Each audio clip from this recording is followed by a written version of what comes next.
L'ambition fixée sur la table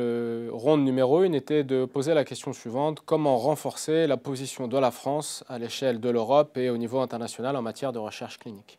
L'idée de cette table ronde numéro 2 était un petit peu d'illustrer les moyens d'y arriver. J'ai souhaité aborder ce sujet de manière peut-être iconoclaste ou en tout cas différente de ce qu'on peut lire en ce moment sur les différents rapports produits sur le sujet. L'idée était la suivante: et si finalement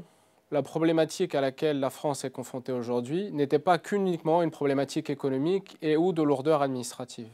Et si finalement la problématique était liée à notre capacité collective à créer un écosystème favorable permettant de faire émerger des idées? Parce que la réalité, c'est que la science, la recherche clinique, c'est avant tout des idées. Dans ce cadre-là, j'ai souhaité développer ce que j'ai appelé l'effet papillon,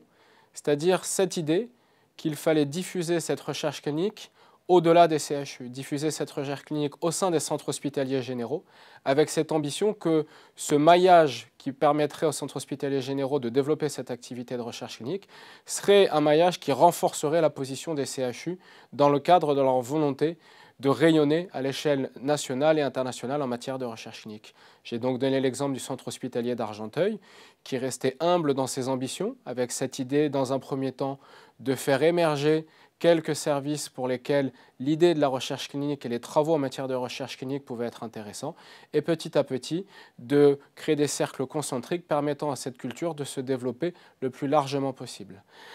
Avec cet exemple, on peut montrer que la recherche clinique n'est pas le monopole de quelques-uns, il doit être le monopole de tout le monde, permettant à chacun de pouvoir s'exprimer et surtout de permettre l'accès aux soins à l'ensemble des patients,